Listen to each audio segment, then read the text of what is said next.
Hello everyone! Here's our sketch we're working on today, and we are back. So I missed a couple months of Stretcher Sketch, but I'm here today and you saw the sketch everyone is working with. Be sure to check out all the links below and check out all the beautiful, inspiring videos.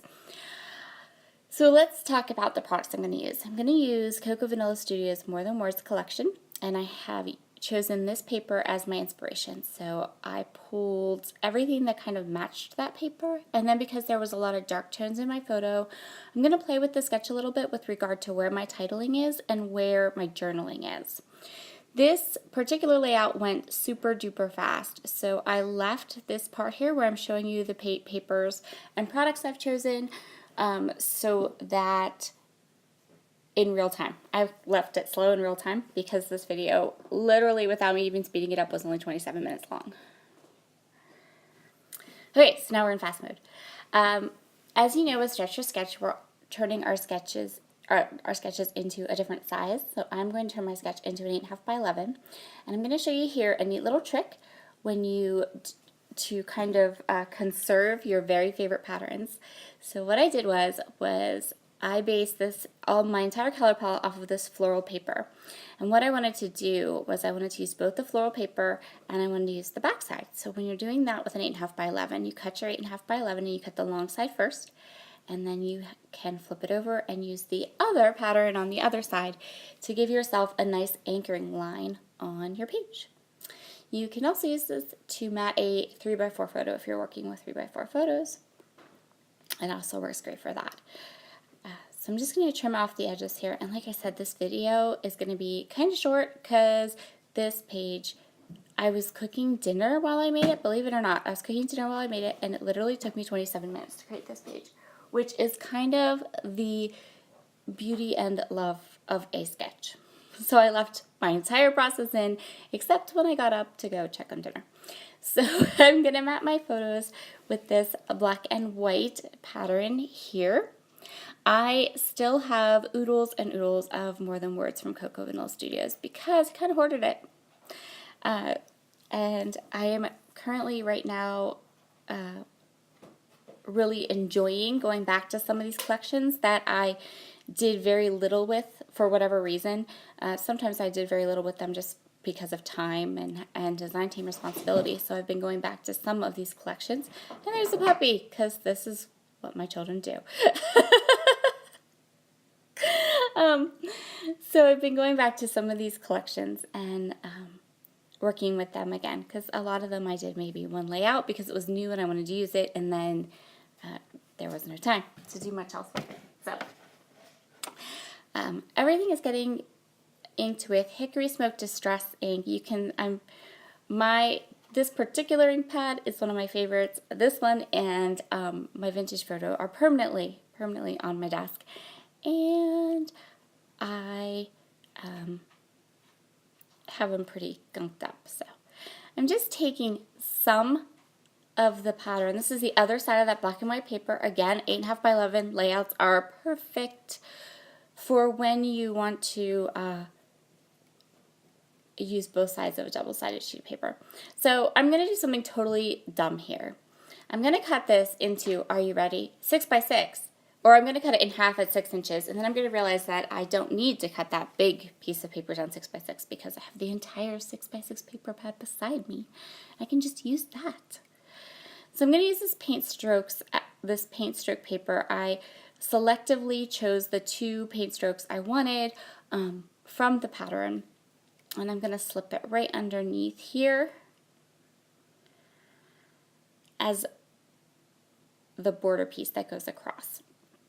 And then I'm also going to take this little bit. This is literally an offcut that was just on the side of my desk, but I wanted to add a little bit more of that floral paper. And I'm going to adhere my photos. Now, I only put adhesive on the middle of my photo because I want to tuck that 6 by 6 paper pad in underneath. So then I'm going to trim my 6 by 6 paper just a little bit, enough so that I have it just tucked underneath. Initially, when I start to work on the next step of my layout, it's going to look like I'm covering the entire 6 by 6 sheet of paper up, but I am not. Trust me. And you can see there where I kind of disappeared. My scrapbook room is directly, or, well, it's not a scrapbook room. It's our home, family, office, school room. But that's where my scrapbook area is. And so it's right off the kitchen, like right off the kitchen. So I totally cooked dinner while I was doing this video. So I have these 2 cards, and I'm going to use them.